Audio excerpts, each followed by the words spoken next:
Bismillahirrahmanirrahim. Assalamualaikum warahmatullahi wabarakatuh.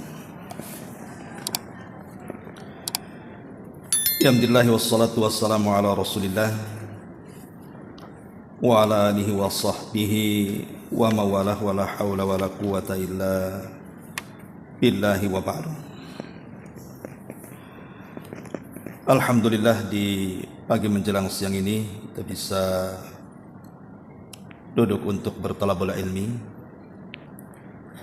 dan kita masih meneruskan kajian kita membahas kitab 175 Jalan Menuju Surga Allah Subhanahu wa Ta'ala,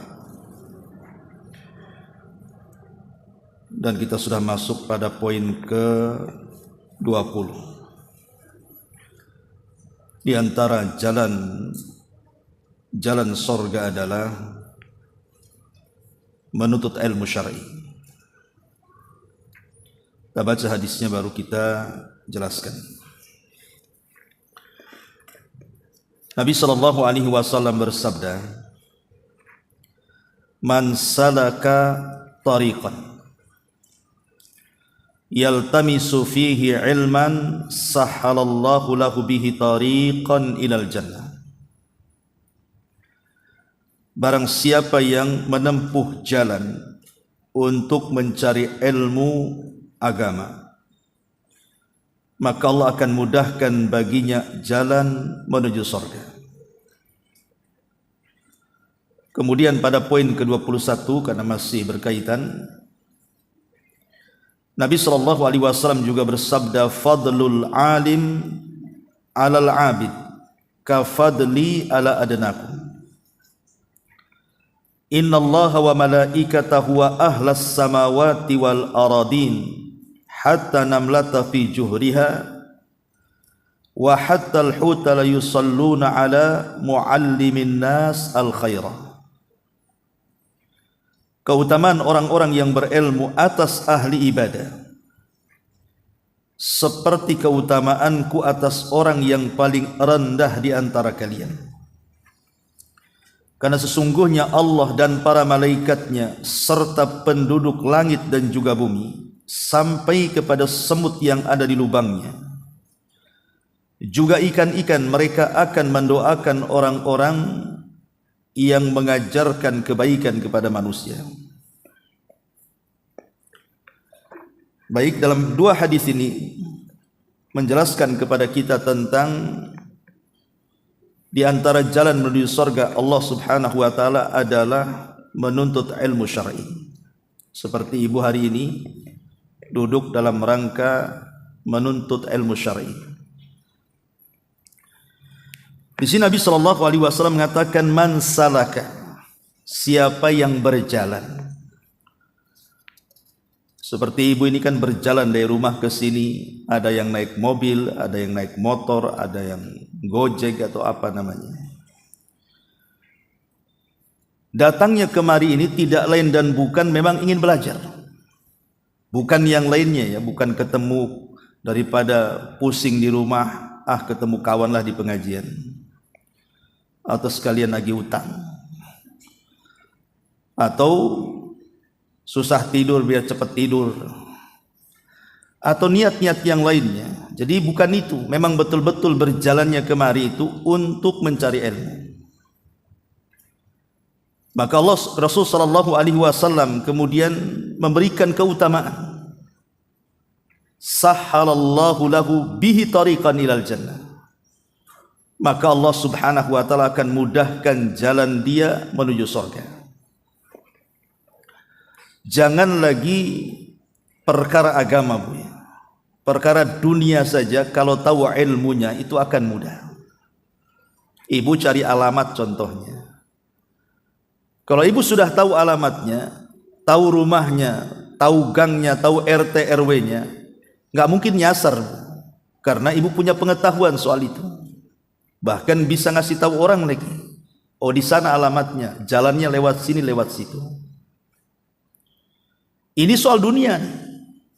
Kalau punya pengetahuan itu dimudahkan semuanya. Lah soal agama juga sama. Jadi kalau kita memiliki ilmu tentang agama ini, bagaimana cara sholat, bagaimana cara puasa, bagaimana cara haji, zakat dan yang semacamnya, maka akan mudah kita ini mengamalkan, dan dengan itu pula Allah mudahkan jalan kita menuju surga. Karena pengetahuan itu adalah kunci utama kita ini mengarah ke surga. Sebaliknya kejahilan itu justru menyesatkan. Urusan dunia saja menyesatkan. Makanya Syekhul Islam Ibn Taimiyah rahimahullahu taala mengatakan, separuh ilmu dalam dunia kedokteran itu bukan menyembuhkan, justru memperparah pasien. Separuh ilmu soal bangunan bukan mendirikan, boleh jadi bangunan itu bisa merobohkan. Lah separuh ilmu dalam agama juga berfatwa, bukan memberikan hidayah, terkadang menyesatkan. Makanya kemudian ilmu ini penting, baik urusan dunia ataupun akhirat. Lah di sini Nabi SAW menjelaskan siapa yang berjalan. Artinya dalam menuntut ilmu itu ada sunnah para ulama yang disebut dengan ar-rihlatu li talabul ilmi, melakukan rihlah, perjalanan untuk menuntut ilmu. Karena ilmu itu bukan datang sendiri, tapi didatangi, Bu. Sebagaimana perkataan Abdullah ibn Abbas radhiyallahu anhuma, al-ilmu yu'ta wa la ya'ti. Ilmu itu didatangi, bukan datang sendiri. Dan ilmu itu dengan belajar, bukan dengan angan-angan. Al-ilmu bitta'allum la bitta'ammul. Datangnya ilmu itu dengan belajar, bukan dengan angan-angan. Ibu pengen hafal Quran, dibakarlah Quran itu. Kemudian abunya dibuat kopi, kemudian diminum. Kira-kira hafal Quran enggak? Enggak ada, yang ada sakit perut, Bu. Ya. Ya dihafal, dipelajari, baru seseorang itu bisa hafal Quran. Jadi ilmu itu dipelajari dan harus didatangi tempatnya. Karena berjalannya ibu dari rumah ke sini saja sudah pahala.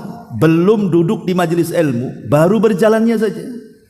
Dari rumah kemari itu sudah dianggap seperti orang yang berperang di jalan Allah. Jadi kalau Allah takdirkan kemudian di perjalanan, kemudian entah kecelakaan, entah apa, kemudian akhirnya dia meninggal dunia, maka dihukum mati syahid. Tapi jangan sengaja ditabrak-tabrakan biar mati. Artinya memang qadar Allah lah seperti itu. Karena Rasul yang mengatakan talabul ilmi kal mujahid fi sabilillah, bahwa menuntut ilmu itu seperti orang yang berjihad di jalan Allah. Sedikit cerita tentang para ulama. Di zaman sahabat Nabi SAW ada seorang sahabat namanya Jabir bin Abdullah radhiyallahu anhu. Jabir bin Abdullah radhiyallahu anhu, putra daripada Abdullah ibn Haram. Dia mendengar hadis Nabi SAW dari salah seorang sahabat yang sama-sama tinggal di kota Madinah.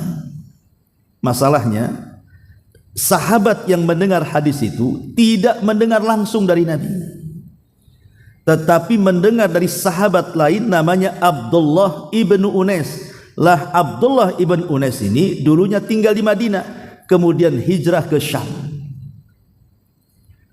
Jadi Abdullah atau Jabir bin Abdullah ini ingin memastikan hadis itu, apakah betul Abdullah ibn Unais itu mendengar langsung dari Nabi atau tidak.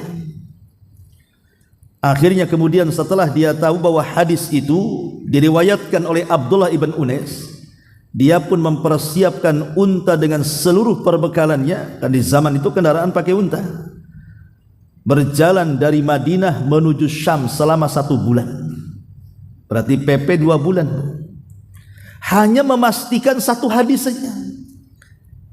Dan Jabir mengatakan, apakah betul engkau mendengar hadis ini dari Nabi SAW? Yuhsyarun nas yaumal qiyamati khufatan uratan ghurlan, di mana manusia pada hari kiamat akan dibangkitkan dalam kondisi tidak dikhitan, telanjang dan tidak menggunakan sandal. Betul kau dengar ini dari Nabi? Kata Abdullah ibn Unais, iya, aku dengar langsung dari Nabi. Sudah gitu saja. Habis itu balik lagi ke Madinah. Hanya memastikan saja. Dia sudah hafal hadis itu dari sahabat lain. Cuman sahabat lain tidak mendengar langsung dari Nabi, tapi mendengar dari Abdullah ibn Unais yang ada di Syam. Coba bayangkan, hanya memastikan satu hadis, apakah engkau mendengar langsung dari Nabi atau tidak? 2 bulan melakukan perjalanan dengan unta. Bayangkan berapa uang yang ia habiskan, berapa waktu yang ia korbankan, lelah letih di perjalanan, belum lagi bahaya yang dihadapkan, hanya mencari satu hadis saja. Jabir sampai berjalan dari Madinah menuju Syam. Itulah ulama dulu. Kemudian juga karena zaman sekarang ini, kenapa enggak hadir di Ustadz Anu? Bosan itu aja katanya. Dan ada yang kayak gitu tuh. Padahal sebenarnya ibu duduk di majelis ilmu itu bukan hanya sekedar pengetahuan yang ibu tidak ketahui sehingga tahu. Terkadang ilmu yang ibu sudah ketahui diulang-ulang oleh ustadz itu, terkadang itu sebuah ilmu. Bahkan duduknya saja sudah berpahala tuh. Seperti kemarin yang sudah kita jelaskan. Jadi ibu datang ke majelis taklim, kemudian duduk mendengarkan ceramah. Itu tak sadar bu, dosa-dosa ibu itu sudah rontok di situ. Sehingga Nabi SAW mengatakan, apabila buyar pengajian dan ibu pulang ke rumah, apa kata Rasul? Qumu maghfuran lakum. Berdirilah kalian, pulanglah kalian, karena dosa-dosa kalian sudah diampuni dan Allah sudah ganti keburukan kalian dengan kebaikan. Lihat bagaimana fadilah orang yang duduk di majelis ilmu itu. Ini contoh yang pertama. Contoh yang kedua, hal yang sama juga dilakukan oleh seorang sahabat namanya Abu Ayyub Al-Ansari. Ada sahabat namanya Abu Ayyub Al-Ansari itu. Sama dengan Jabir. Dia mendengar hadis dari sahabat, tapi sahabat ini tidak mendengar langsung dari Nabi, tapi mendengar dari salah seorang sahabat yang tinggal di Mesir. Akhirnya Abi Ayyub Al-Ansari berjalan dari Madinah ke Mesir. Berapa hari itu dari Madinah ke Mesir itu? Hanya memastikan satu hadis Nabi SAW. Kemudian setelah sampai ketemu orangnya, ditanyakan, apakah engkau mendengar langsung dari Nabi? Iya. Pulang lagi, hanya itu saja ke Madinah. Hanya untuk mempertanyakan satu hadis, tapi menghabiskan waktu berbulan-bulan, menghabiskan biaya yang cukup banyak. Karena mereka di zaman itu memang sangat memuliakan ilmu, itu masalahnya. Jadi ilmu itu dimuliakan. Sampai-sampai Imam Ibnu Dailami, sama juga Imam Ibnu Dailami seorang tabi'in itu, dia tinggal di Mesir. Dia ingin berjumpa dengan Amr ibn As yang ada di Taif, di Mekah. Sama juga menanyakan soal satu hadis Nabi SAW, berjalan dari Mesir menuju Taif. Dan dari Taif lumayan cukup jauh, dari Mekah sekitar 6 jam lah kan. Tapi kan dari Mesir masalahnya itu. Kalau dari Mekah ke Taif ya dekat pakai bus. Sekarang saja dari Mesir kalau jalan darat itu kan jauh itu ke Mekah tuh. Lah itu bagaimana Ibnu Dailami hanya mempertanyakan satu hadis kepada sahabat Amr ibn As radhiyallahu anhu. Bahkan Imam Malik itu harus berjalan berhari-hari bermalam-malam tuh untuk menanyakan satu hadis juga tuh. Jadi walaupun satu hadis bagi mereka itu sangat berharga di zaman itu karena mereka tahu pentingnya dan mulianya sebuah ilmu dan keutamaan para penuntutnya. Sampai ada ulama namanya Ibnu Qasim. Ibnu Qasim, dia menikahi putri daripada pamannya. Kemudian setelah menikah beberapa bulan, rupanya hamilah istrinya. Tapi kemudian Ibnul Qasim ini meminta izin kepada istrinya, ingin belajar kepada Imam Malik. Kemudian istrinya dikasih pilihan sama suaminya, kamu mau tetap jadi istriku, sabar menunggu kepulanganku thalabul ilmi, atau mau kuceraikan? Jadi ulama dulu itu sampai seperti itu tuh. Mau kuceraikan, saya ceraikan. Tapi kalau sabar ingin jadi istriku, ya tunggu aku pulang. Berangkatlah Ibnu Qasim ini menuju Madinah. Kemudian belajar dengan Imam Malik 17 tahun. Coba bayangkan, anaknya udah dewasa tuh. Lahir itu sudah dewasa lah anaknya, sekitar 16 tahun lebih kan gitu. karena memang ditinggal istrinya sedang hamil. Jadi kemudian setelah dia jadi ulama itu, sudah menyerap ilmu Imam Malik di kota Madinah, pulang dia. Rupanya ketika sampai di kampungnya, dia mengetok rumah. Rupanya yang keluar anak laki-laki yang sudah dewasa. Dikiranya Ibnul Qasim ini penjahat, mau mengganggu ibunya. Langsung diambil pedang sama dia. Dia nggak tahu itu bapaknya itu. Tetapi kemudian istrinya keluar, kemudian mengenali itu suaminya, baru dia ngasih tahu anaknya, nah itu bapakmu baru pulang dari thalabul ilmi. Kira-kira ini kalau posisi ibu di istrinya Ibnu Qasim, mau nggak tuh? 17 tahun ibu, jadi ibu toyib ya, ditinggal suaminya itu. Tapi memang ulama dulu mengikhlaskan. Bayangkan, luar biasa tuh. Ya, Ma'asyiral muslimat yang dimuliakan Allah Subhanahu wa taala, begitulah ilmu dimuliakan di zaman itu. Makanya di sini Rasul mengatakan man salaka, siapa yang berjalan. Jadi ilmu itu harus dituntut dengan berjalan. Sangat berjalan, karena itu yang menjadikan semangat untuk orang belajar itu. Kita beralih kepada zaman sebelum Islam. Ada seorang nabi namanya Musa alaihi salatu wassalam. Nabi Musa alaihi salatu wassalam pernah dia berkhutbah di depan Bani Israel. Kemudian setelah berkhutbah, adalah salah seorang Bani Israel bertanya kepada Nabi Musa, wahai Musa, ada enggak manusia yang lebih alim dibandingkan dirimu? Musa mengatakan tidak ada. Harusnya dia mengucapkan insya Allah, tapi dia lupa mengucapkan insya Allah. Dia mengatakan tidak ada. Sebenarnya ucapan Musa ini benar sebenarnya. Memang di zaman itu tidak ada orang yang lebih alim dibandingkan Nabi Musa. Cuman masalahnya di situ ada sisi kemanusiaan, kesannya takabur. Karena dia mengatakan tidak ada. Coba kalau dia mengatakan insya Allah tidak ada, selamat dia. Gara-gara ucapan ini, maka Allah Subhanahu wa taala menghukum Nabi Musa dan mengatakan, ya Musa, di sana ada orang yang punya ilmu yang kau tidak punya. Kau harus belajar kepadanya. Kemudian Musa alaihi salam mengatakan, siapa ya Rabb orang itu? Saya akan cari dia dan akan belajar kepadanya. Maka Allah Subhanahu wa taala mengatakan, dialah Khadir atau Khidir bahasa kitanya. Diperselisihkan Khadir atau Khidir ini, apakah dia seorang nabi ataukah dia rajulun saleh, hanya orang soleh saja. Tapi pendapat yang kuat wallahu alam, dia seorang nabi dan mukjizatnya sesuai dengan namanya Khidir. Diambil dari Khadir itu artinya hijau. Jadi kalau dia duduk di padang gersang, kemudian dia berdiri, itu padang gersang itu jadi tumbuh rumput, itu jadi hijau tuh. Itulah mukjizatnya Nabi Khidir, maka disebut Khidir. Karena dia duduk di mana saja yang gersang, tumbuh di situ, tumbuh-tumbuhan. Masalahnya Allah Subhanahu wa taala ketika memberikan alamat kepada Nabi Musa untuk mencari Khidir itu, tak jelas pula alamatnya. Kalau alamatnya jelas, desanya, kecamatannya, kelurahannya, kabupatennya kan senang tuh.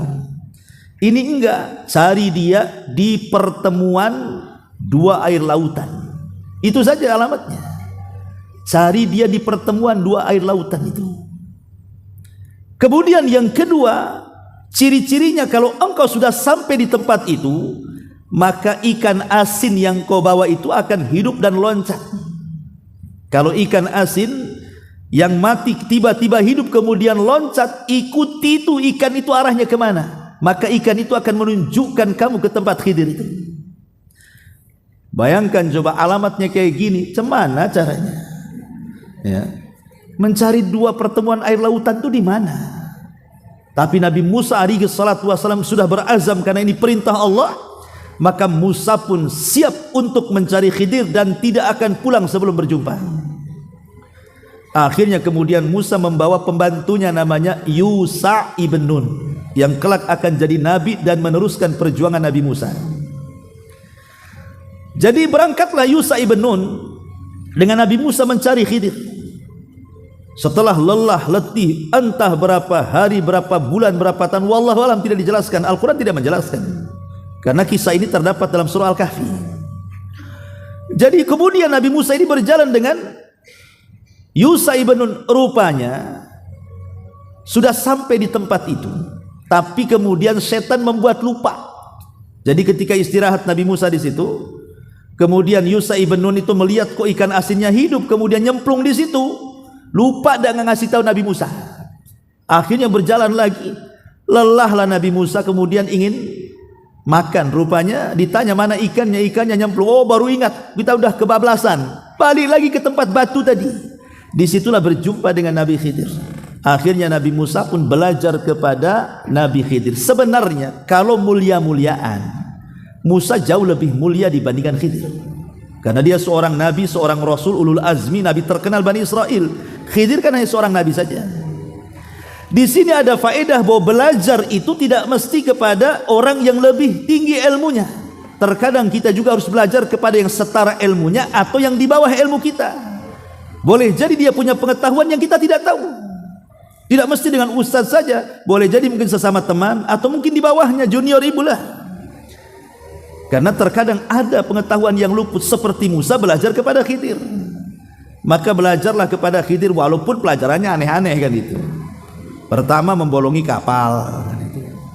Yang kedua anak kecil ditangkap kemudian digorok mati. Ya, kemudian tiba-tiba ada rumah yang mau roboh, tidak jelas penghuninya, tiba-tiba diperbaiki. Ya, pokoknya aneh-aneh pelajarannya. Yaitu mungkin syariatnya zaman dulu ya. Kalau syariat zaman sekarang ya tidak mungkin lah kemudian dipraktekkan ilmu itu. Seperti mamanya Khidir melihat ada anak-anak kecil kemudian ditangkap, anak itu kemudian digorok sampai mati. Kemudian ditanya, kenapa engkau membunuh anak itu? Maka Khidir, karena dia seorang nabi tentu dapat wahyu. Ini anak kalau sudah besar durhaka, kasihan dengan orang tuanya, makanya kubunuh dulu. Lah nggak mungkin syariat ini kita amalkan kan itu. Nampaknya ada main-main, nakal kali anak ini. Ibu ambil pisau tusuk aja kan gitu. Kenapa bu tusuk? Nih anak ini kalau besar kurang ajar nanti nih. Dari mana kita tahunya? Ini kan syariat dulu kan. Kita punya syariat sendiri, tidak bisa diamalkan. Karena Khidir melakukan seperti itu berdasarkan wahyu kan begitu. Ibu berdasarkan apa kan? Nggak ada dasarnya pun kan. Lah dari sini ada pelajaran besar bagaimana seorang nabi sekelas Nabi Musa saja mencari ilmu harus berjalan. Berhari-hari, berbulan-bulan, bertahun-tahun tuh bayangkan. Itulah rihlah thalabul ilmi namanya. Taib itu diantara zaman-zaman dulu ya. Tapi ada kisah menarik di zaman setelah Nabi SAW. Jadi ada seorang ulama namanya Abu Yusuf. Abu Yusuf ini murid seniornya Abu Hanifah. Abu Hanifah ma'ruf yang mengasas mazhab Hanafi. Mazhab itu kan ada 4, Syafi'i, Maliki, Hambali, Hanafi. Yang paling tua kan Hanafi. Di bawahnya Hanafi Maliki, di bawahnya Maliki Syafi'i, di bawahnya Syafi'i Hambali. Itu mazhab yang paling muda. Jadi di zaman Abu Hanifah, Nu'man ibn Thabit ini, namanya Nu'man ibn Thabit, panggilannya Abu Hanifah. Jadi ada anak kecil namanya Abu Yusuf. Abu Yusuf ini anak orang miskin ceritanya. Jadi Abu Yusuf ini sejak kecil dicintakan dengan ilmu. Padahal dia itu tiap hari harus membantu ibunya, karena ibunya jualan di pasar. Lah setiap kemudian ibunya butuh pertolongan anaknya yang masih remaja ini, Abu Yusuf, selalu nggak ada. Dicari-cari, rupanya suka duduk di samping masjidnya Abu Hanifah mendengarkan apa yang dikatakan Abu Hanifah. Sampai akhirnya ketika melihat kesemangatan anak remaja ini umur 12 tahun, Abu Hanifah mengatakan, "Nah, udah jangan kau duduk di situ. Kalau mau belajar masuk." Dan ketika melihat kesemangatan itu, Abu Hanifah suka dengan Abu Yusuf ini. Tiba-tiba ibunya datang mencari. Kemudian dijewer anaknya itu, "Kau kemana saja? Harusnya kau bantu ibumu di pasar," katanya.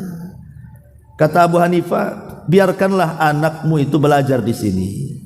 Kata ibunya, "Belajar gimana? Cari makan aja susah," katanya. "Mau belajar pula," katanya. "Ayo ikut ibu ke pasar," katanya. Kata Abu Hanifah, "Sudah gini saja. Berapalah penghasilan kamu sehari itu?" "Sekian dan sekian." "Gini, gimana kalau seandainya ku beri kau uang setiap hari sesuai dengan penghasilanmu, biarkan anakmu belajar. Cari ustadz kayak gini kalau ada." Akhirnya kemudian Abu Yusuf tumbuh dewasa. Oh ya, ketika dalam dialog ini, ibu tadi itu marah dan mengatakan, engkau sudah merusak anakku wahai Abu Hanifah. Gara-gara kamu dia malas bekerja katanya. Jadi Abu Hanifah mengatakan, Bu, biarkan anakmu belajar kepadaku. Nanti satu hari anakmu akan makan makanan faluzah. Faluzah itu makanan lezat yang tidak dimakan kecuali seorang raja, khalifah. Ibunya senyum-senyum kayak orang gila saja kau Abu Hanifah. Orang miskin makan-makan faluzah, dari mana ceritanya katanya. Akhirnya setelah Abu Hanifah deal-dealan tadi ngasih uang per hari biar anaknya belajar, rupanya Abu Yusuf ini memang luar biasa. Cerdas sekali, dari seluruh murid Abu Hanifah dia yang paling cerdas. Satu hari ketika itu Khalifah Harun Ar-Rasyid rahimahullahu ta'ala, dia mencari seorang qadhi, seorang yang akan menjadi hakim agung dalam kerajaannya. Dia minta kepada Abu Hanifah, Abu Hanifah menolak, tidak mau. Akhirnya Abu Hanifah memilih Abu Yusuf, kau saja nak berangkat sana ke kerajaan, jadilah kau hakim agung di sana, jadi qadhi. Kemudian yang menggantikan Abu Hanifah Abu Yusuf nih, karena sudah besar, sudah dewasa, sudah jadi ulama gitu ya. Akhirnya dia jadi qadhi. Lah Harun Ar-Rasyid suka dengan Abu Yusuf karena punya kecerdasan.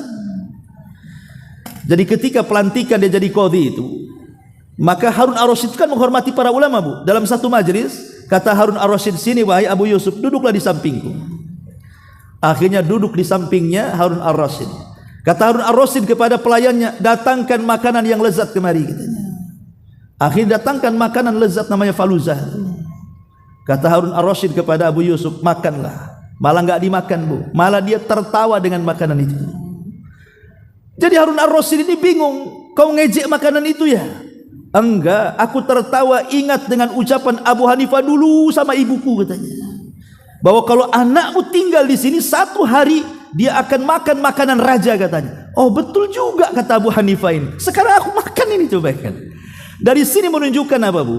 Bahwa ilmu itu mengangkat derajat. Makanya Allah mengatakan yarfa'illahu alladhina amanu minkum walladhina utul ilma darajat. Allah mengangkat derajat orang-orang yang beriman di antara kalian, dan Allah mengangkat derajat orang-orang yang berilmu di antara kalian. Seperti Abu Yusuf diangkat derajatnya jadi qadhi akhirnya. Subhanallah. Dan muridnya Abu Yusuf itu menjadi guru Imam Syafi'i. Muridnya Abu Yusuf itu jadi guru Imam Syafi'i itu.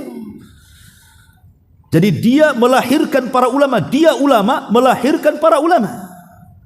Subhanallah, Abu Yusuf rahimahullahu ta'ala. Ma'asyiral muslimat yang dimuliakan Allah Azza wa Jalla. Dahulu ada seorang imam namanya Imam An-Nawawi. Ibu kalau pernah mendengar kitab Arba'in Nawawi, kumpulan 40 hadis, itu pengarangnya namanya Imam Nawawi. Imam Nawawi itu yang ngarang kitab Riyadhus Shalihin. Nah, itulah Imam Nawawi yang ngarang. Ya. Kemudian juga kitab Al-Adhkar, zikir-zikir, itu juga Imam Nawawi. Jadi banyak karyanya Imam Nawawi ini. Imam Nawawi ini memang tidak banyak, tidak panjang umurnya. Di usia 40 tahun lebih dia meninggal dunia. Dan dia tidak sempat menikah karena sibuk thalabul ilmi. Jadi di usia 12 tahun Imam Nawawi ini, ada seorang anak muda dari Maroko. Dia bertandang ke Nawa, tempat desanya Imam Nawawi itu. Dilihatnya kok ada anak remaja usia 12 tahun. Kok dia tidak mau bermain dengan anak-anak yang lainnya? Enggak mau bermain. Diajak sama anak muda dari Maroko ini, ayolah kau bermain. Tidak, di tangannya bawa buku aja kemana-mana tuh. Dia baca saja kemana-mana Imam Nawawi itu. Jadi dirayu-rayulah sama anak muda dari Maroko ini. Dia mengatakan, nah ayo main. Kawan-kawanmu sedang main di sana. Usiamu adalah usia bermain, katanya, bukan usia belajar. Tapi lihat jawaban Imam Nawawi, dia mengatakan, ma khuliqtu lila'ib. Aku tidak diciptakan untuk main-main, katanya. Coba Bu, anak 12 tahun ngomong begitu. Kira-kira anak ibu ngomong gimana tuh? Aku diciptakan untuk main-main. Terbalik malah kan gitu. Wah, aku 24 jam diporsir gitu. Kapan aku mainnya kan itu ya? Tapi anak 12 tahun bisa ngomong begitu tuh. Aku tidak diciptakan untuk main-main. Subhanallah. Jadi anak muda dari Maroko ini mengatakan, kok anak siapa? Anaknya Fulan bin Fulan katanya. Didatangi rumahnya dan mengatakan kepada ayahnya, kepada ayah Imam Nawawi, tolong jaga anakmu ini. Dia punya perkara besar di masa depan katanya. Bapaknya bingung dan mengatakan, kok ini dukun ngeramal anakku katanya. Kata anak muda ini, iya pasti anakmu akan jadi orang sukses di masa depan. Gara-gara ucapan ini anak muda dari Maroko ini kepikiran sama bapaknya. Makanya sejak itulah dia hijrah dari Nawa ke Damaskus, karena Damaskus ketika itu kan negerinya para ulama. Disitulah Imam Nawawi belajar. Bayangkan usia 12 tahun, satu hari dia bisa menghadiri 12 mata pelajaran dari syekh-syekh yang ada di Damaskus. Jam sekian ke jam sekian ke rumahnya Syekh Anu, jam sekian ke jam sekian ke rumahnya Syekh Anu gitu. 12 mata pelajaran satu hari keliling dia. Itu anak 12 tahun, Bu. Betul anak ibu keliling, tapi ya trek-trekan motor ke sana kemari. Bukan thalabul ilmi ya. Tapi anak muda, lihat bagaimana Imam Nawawi. Wajar kalau seandainya di usia 28 tahun Imam Nawawi itu sudah produktif, dia menulis banyak karya. Ya Arba'in Nawawi, kemudian Syarah Muhadzab, Al-Adhkar, Arba'in Riyadhus Shalihin, bahkan kitab Riyadhus Shalihin itu, Bu, itu kitab terbanyak dicetak di dunia setelah Quran. Saking lakunya, dipelajari di semua pesantren satu dunia ini, coba kan. Luar biasa itu kan. Lah itu orang dulu kalau belajar itu luar biasa. Sampai ilmu dan para penuntutnya atau para ulama dihargai. Ada seorang ulama namanya A'mash. A'mash ini bahasa Arab. Ada A'ma, ada A'mash. Kalau A'ma itu orang buta, disebut A'ma dalam bahasa Arab. Kalau A'mash dia tidak buta tapi rabun. Kalau berkedip mengeluarkan air mata, kemudian ketelan, kemudian dia meludah. Selalunya A'mash itu kalau dia mengedipkan mata, keluar airnya, ketelan, kemudian diludahkan ke sebelah kiri. Pah, gitu biasanya. Tapi dia ulama besar, Bu. Satu dunia orang belajar kepada Imam A'mash ini. Jadi satu hari ada anak muda, dia murid baru, dia tidak tahu kebiasaan A'mash ini. Jadi biasanya sebelah kiri itu dikosongkan, Bu, tidak ada orang duduk di situ, karena A'mash biasa meludah ke situ. Ya. Jadi anak baru ini saking semangatnya dia kan, ingin belajar, masjid sudah penuh nih. Dari kejauhan kok sebelah kiri Imam A'mash kok enggak ada yang mau duduk di situ ya. Ah, ini kesempatan saya di situ. Saya bayangkan, Bu. Akhirnya dia berusaha itu sampai melangkahi orang, berhasillah kemudian di situ. Orang-orang sudah mengisyaratkan karena mereka tidak berani ngomong. Sebab di pengajian Imam A'mash itu ada satu yang berisik saja langsung tutup buku, nggak ada kajian. Betul-betul senyap, nggak ada orang nggak boleh ngomong. Itu di pengajiannya A'mash itu serius betul dia kalau ngomong. Jadi orang sudah mengisyaratkan jangan gitu maksudnya. Tapi dia anak baru tak paham, duduk pula di situlah. A'mash ini kan rabun, nggak tahu, dia lihat pun susah. Ya setiap pengajian hadasannya ceprot kena lagi. Jadi dia sepanjang pengajian itu rambutnya penuh ludahnya A'mash, Bu. Subhanallah, coba ingat coba. Tapi anak muda ini sabar, tetap gitu. Udah setelah ketahuan enggak mau lagi duduk di situ ya, Bu. Tapi sampai seperti itu. Bahkan Imam A'mash ini dia kalau menguji orang yang apakah Anda ini seorang thalabul ilmi yang betul-betul mencari ilmu atau yang hanya main-main saja, rumahnya A'mash itu sampai dipagari, Bu. Enggak ada pintunya. Pintunya dari belakang. Itu A'mash saja yang keluar masuk dari situ. Kalau thalabul ilmi mau menemui dia harus masuk dari lubang kecil. Jadi tembok dikelilingi, dikasih lubang hanya cukup kita masuk dalam kondisi merangkak.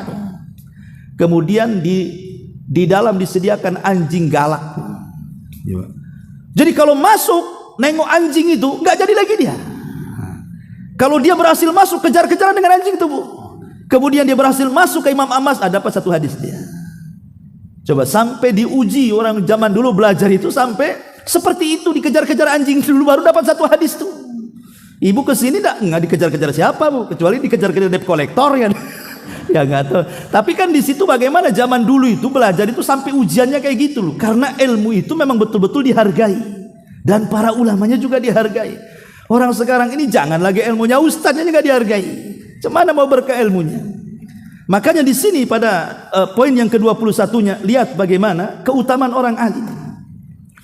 Nabi SAW mengatakan fadlul alim alal abid ka fadli ala adnakum.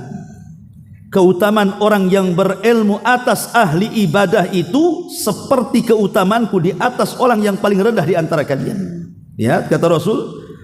Jadi ibu yang duduk di sini itu lebih utama daripada orang yang di luar, walaupun mereka ahli puasa, walaupun mereka ahli sholat, walaupun mereka ahli baca Quran, walaupun mereka ahli zikir. Kalau mereka tidak pernah hadir di majelis ilmu, hanya pandai mengamalkan tapi tidak punya pengetahuan, maka orang thalabul ilmi itu satu saja di antara ibu lebih baik dibandingkan ribuan orang ahli ibadah di luar sana. Karena ada hadis yang mengatakan keutamaan orang alim dengan ahli ibadah itu seperti bulan di antara berseraknya bintang di langit. Coba hitung bintang itu berapa jumlahnya, nggak ada yang tahu jumlah bintang. Tapi sebanyak itu bintang di langit, dia tidak bisa menyinari bumi. Tapi satu saja bulan, dia bisa menyinari bumi itu. Jadi walaupun ribuan ahli ibadah, ibadahnya untuk diri mereka sendiri. Tapi orang yang punya pengetahuan, itu manfaatnya untuk dia, plus juga didakwahkan kepada orang. Jadi dia memberikan cahaya untuk diri dan orang lain. Makanya Rasul mengatakan keutamaan orang yang menuntut ilmu dengan ahli ibadah itu seperti keutamaan bulan di antara sekian banyak bintang yang ada di langit. Kemudian kata Rasul, innallaha wa malaikatahu wa ahlas samawati wal aradina hatta namlata fi juhriha wa hatta al-huta la yusalluna ala muallimin nasil khairat. Sesungguhnya Allah, para malaikatnya, penduduk langit, penduduk bumi, sampai kepada semut yang ada di lubang, sampai kepada ikan yang ada di lautan, mereka semua bersolawat, artinya mendoakan ampun kepada orang-orang yang mengajarkan kebaikan dari manusia. Jadi orang-orang yang duduk di majelis ilmu itu akan ditasbihkan oleh semua makhluk yang ada di luar sana. Jadi semut-semut yang merayap di rumah ibu itu, makanya tidak boleh dibunuh, Bu, kecuali semut yang menyakiti. Jadi kalau seandainya ada satu semut merah gitu ya, gigit ibu, yang gigit saja dibunuh, Bu. Jangan pula kandangnya ibu bakar. Ya. Karena ada di zaman Bani Israel seorang nabi, gara-gara satu semut menyakiti dia, mau bakar satu sarang semut. Ketika dia sudah siapkan api, Allah mengutus malaikat untuk menegur Nabi Bani Israel itu dan mengatakan, apakah gara-gara satu semut kau bakar satu kampung semut? Mereka umat yang bertasbih, biarkan. Jadi kalau ibu mengusir semut, disapu saja. Ya, disapu. Jangan disemprot baygon, semua dicari lubang-lubang, mati. Bukan satu kampung, itu satu kelurahan, mungkin satu. Kalau mereka mungkin satu kecamatan kan itu ya. Jadi cukup yang menyakiti saja yang ibu bunuh. Kalau enggak menyakiti jangan. Mereka umat yang bertasbih untuk kita loh. Mereka bertasbih untuk kita, memintakan ampun akan dosa-dosa kita. Sudah bertasbih ibu bunuh pula dia kan. Gimana enggak berbuat baik sama semut itu namanya.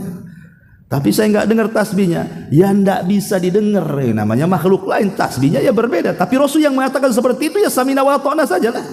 Ya. Lah dari sini menunjukkan bagaimana keutamaan orang alim, orang yang menuntut ilmu itu di atas ahli ibadah.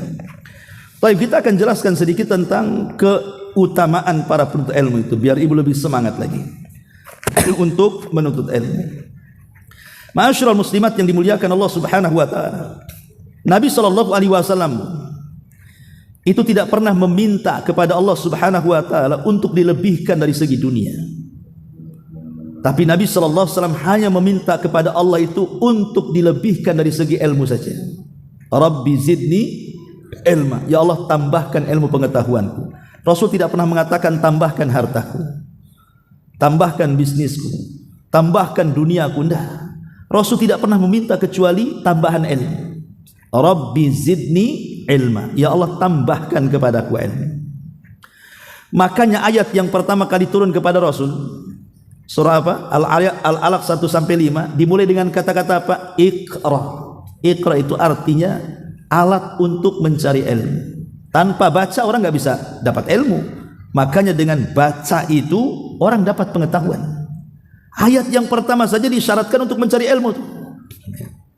Belum lagi Nabi Shallallahu Alaihi Wasallam sampai kemudian menjelaskan tentang bagaimana Allah Subhanahu Wa Taala akan memberikan pahala yang mengalir sampai kepada kematiannya. Ingat kata Rasul apa? Idza mata ibnu Adam in qata amaluhu illa min thalathin, sadaqatin jariyah aw ilmin yuntafa'u bihi aw waladin salihin yad'ulahu. Apabila anak Adam meninggal dunia, tidak ada yang mengalir pahalanya kecuali 3 perkara. Sedekah yang mengalir, diwakafkan, kemudian ilmu yang bermanfaat. Nah, ini disyaratkan kepada ilmu.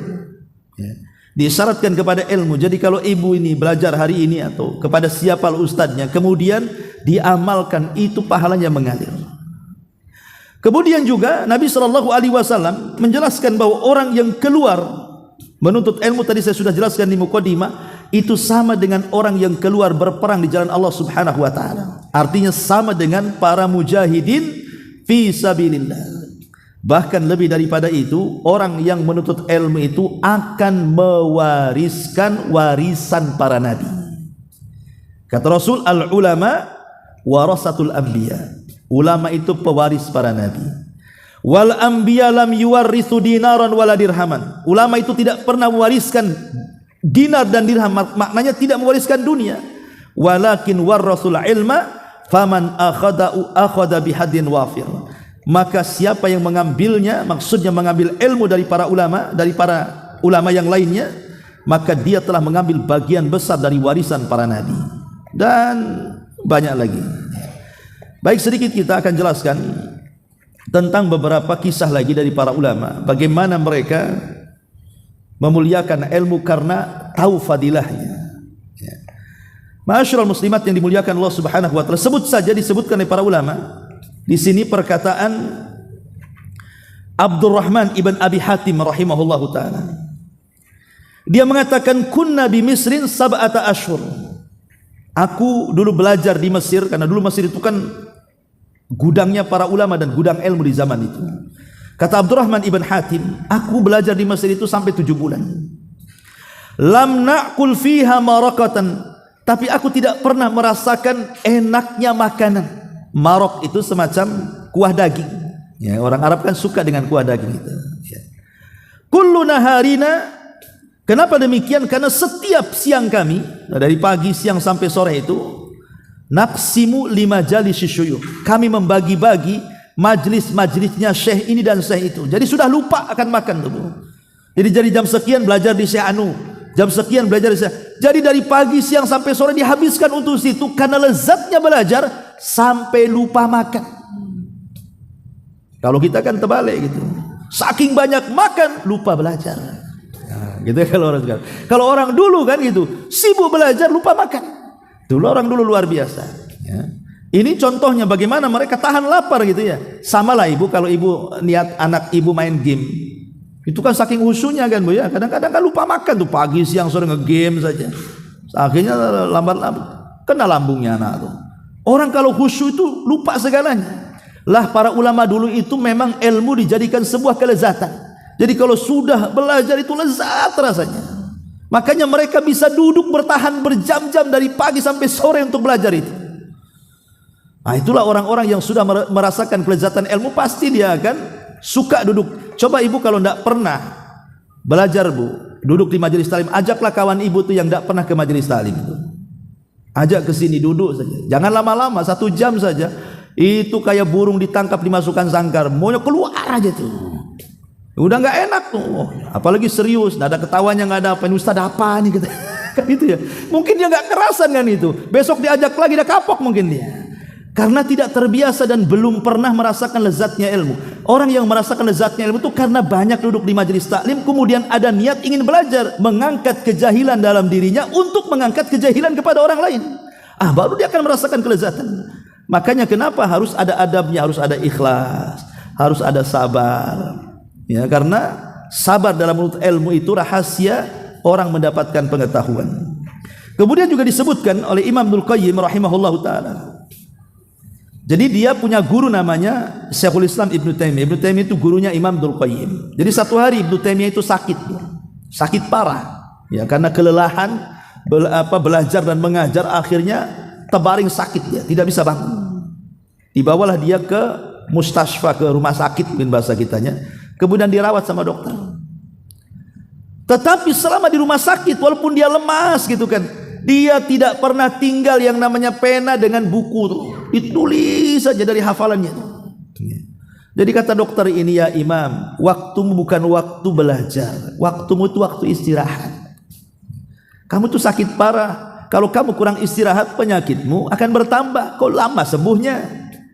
Kemudian Ibnu Taimiyah mengatakan kepada dokter itu, Pak dokter, saya ingin tanya, seseorang itu kalau hatinya tenang, hatinya senang, hatinya bahagia, apakah itu bisa mengurangi penyakit? Dia tanya begitu.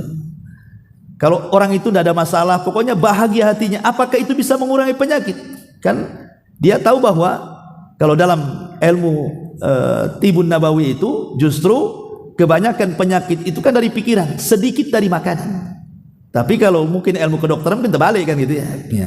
Tapi dalam ilmu pengetahuan ya seperti itu dalam Islam itu. Jadi pikiran itulah sebenarnya penyebab banyaknya penyakit itu. Jadi Ibnu Taimiyah mengatakan, apakah kalau orang itu senang, tidak punya pikiran, ini bisa mengurangi penyakit? Kata dokter, ya, itu sudah masyhur, memang seperti itu katanya. Masalahnya gini dok, aku ini kalau tidak pegang pena dengan ini, aku tidak bahagia. Itu saja masalahnya. Biarkan aku bahagia dengan ini. Kata dokter, itu ilmumu beda dengan ilmuku katanya. Jadi akhirnya kemudian Ibnu Taimiyah tetap dia, akhirnya Allah sembuhkan. Lihat, sampai sakit-sakit pun dia begini. Kalau ibu nggak sakit tuh pasti mintanya ya yang enak-enak dimakan kan, Bu. Bukan minta buku untuk dibaca tuh. Ya. Ini bagaimana para ulama itu sampai seperti itu. Sampai Ibnu Taimiyah rahimahullahu taala itu punya kakek lah, bapaknya ulama tapi tidak terkenal, tapi kakeknya terkenal, namanya Taqiyuddin Abul Barakat ya. Jadi cucunya Ibnu Taimiyah itu masih kecil lah. Kakeknya ini kalau belajar itu dia tidak pernah kenal waktu, dan jangan sampai ada waktu yang terlewatkan walaupun 1 menit. Sampai kalau dia hendak buang hajat itu, Abul Barakat itu, Taqiyuddin Abul Barakat itu, dia buang hajat itu, jadi dia minta kepada cucunya Ibnu Taimiyah yang masih kecil, suruh baca kencang-kencang di samping toilet tuh, supaya dia ya sambil berak itu dengerin dari luar kan itu. Karena kan tidak boleh baca di toilet kan, nggak boleh ibu ya, bawa handphone dengerin Quran di toilet haram, tidak boleh. Tapi kalau dengar dari luar, ibu nyetel murotal, ibu sambil buang hajat di toilet, nggak ada masalah. Itu kan suara yang masuk, bukan dari toilet keluar. Ini dari luar ke toilet kan itu. Jadi cucunya suruh baca kencang-kencang tuh, Bu. Saking tidak mau ada waktu yang terlewatkan. Itulah ulama dulu seperti itu. Luar biasa kan itu. Nah, ibu jangan lagi anaknya suruh baca, ibu nggak buang hajatnya tidak mau baca kok. Gimana pula kan? Orang sekarang ini himmah thalabul ilmi, semangat thalabul ilmi itu kadang-kadang sudah berkurang. Makanya ya tadi ya, sudah syukurlah Ustaz saya ngaji seminggu sekali tiap Jumat kok. Harus setiap hari ini gimana? Iya, menuntut ilmu kan tidak mesti harus duduk, Bu. Di rumah kan bisa dengar YouTube, bisa baca ini buku, bisa meringkas dan begitu seterusnya. Yang penting kalau memang ada kesempatan baca. Beli buku banyak, alhamdulillah sekarang sudah banyak kok diterjemahkan kitab-kitab para ulama itu, tinggal beli baca. Ya, kalau bisa itu mungkin pamannya ibu ingin belajar fikih kan, belilah buku fikih satu itu, baca 100 kali ibu, pasti ibu paham. Kalau baca sekali selesai ya nggak paham. Udah selesai baca lagi, selesai baca lagi. Karena para ulama dulu itu terkadang satu buku itu dipelajari sampai ratusan kali supaya lebih paham, tidak akhirnya nempel ilmu yang di dalamnya itu. Nah ini diantara keutamaan menuntut ilmu. Wallahu a'lam. Ini sudah 9:30. Baik Bu, sebelum saya tutup kalau ada yang mau bertanya silahkan.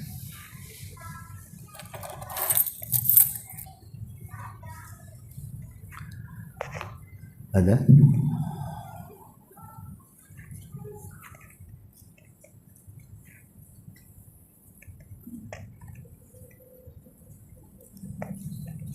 Assalamualaikum Ustaz. Waalaikumsalam warahmatullahi. Benarkah nanti di akhirat zikir yang didawamkan manusia akan mengelilingi arasy Allah, bunyinya seperti lebah? Iya, itu ada hadisnya. Nanti ada juga di sini pembahasannya. Jadi ada zikir-zikir tertentu seperti tasbih ataupun la haula wala quwata illa billah. Ada zikir-zikir tertentu itu kalau kita baca, maka zikir itu akan terangkat ke langit sampai ke arsy, kemudian akan bersuara seperti lebah dan memberitahu siapa pengucapnya. Karena bedanya begini, amal soleh itu terbagi dua. Ada amal soleh yang bentuknya perbuatan, seperti sholat, puasa, zakat, haji, baca Quran, pokoknya perbuatan ya. Dan ada amal soleh itu berbentuk ucapan. Ya, ucapan ini masuk membaca Quran, zikir, dakwah, berkata-kata yang santun dan begitu seterusnya. Ini perbedaannya. Kalau amal soleh dalam bentuk perbuatan itu terangkat karena malaikat yang mengangkatnya. Jadi malaikat yang mengangkat amalan perbuatan kita ke langit. Tapi semata-mata ucapan manusia, maka ucapan itu akan terangkat dengan sendirinya tanpa harus bantuan malaikat mengangkat amal kita. Jadi kalau ibu baca Quran atau berzikir atau mengajak manusia kepada kebaikan, itu sudah terangkat sendiri amalannya ke atas. Berdasarkan ayat Al-Quran, ilaihi yas'adul kalimit thayyib wal amalus salih yarfa'uhu. Kepada Allah lah semua kalimat-kalimat baik itu terangkat, dan amal soleh juga terangkat. Tapi lihat bahasa Arabnya, ketika menyebut kalimat yang baik, Allah menggunakan kalimat sa'ida yas'adu. Ketika bicara tentang amal soleh yang sifatnya perbuatan, Allah katakan yarfa'u. Satunya pakai sa'ida, satunya pakai rafa'. Dalam bahasa Arab itu dibedakan. Kalau sa'ida itu artinya naik dengan sendirinya, tapi kalau rafa' itu orang yang menaikkan. Jadi kalau seandainya ibu ini berzikir, tidak usah nunggu malaikat bawa amalan kita dihadapkan Allah. Dengan sendirinya zikir kita naik ke atas. Tapi kalau amal soleh yang kita lakukan itu nunggu malaikat yang ngangkat setiap Senin dan Kamis, atau setiap subuh dan juga asar. Ya, ada yang sifatnya pekanan, ada yang sifatnya harian. Tapi kalau amal soleh tidak menunggu malaikat yang mengangkat perkataan yang baik itu tidak menunggu malaikat yang mengangkatnya, dia terangkat sendiri dia.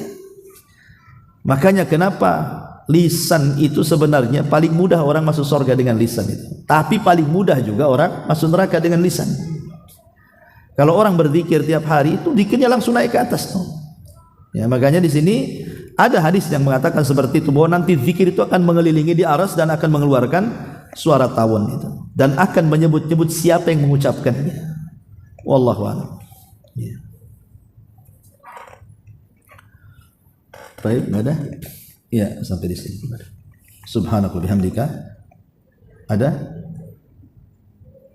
Itu di belakang.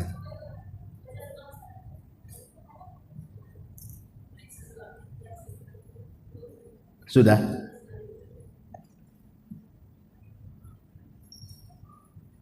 Enggak ada.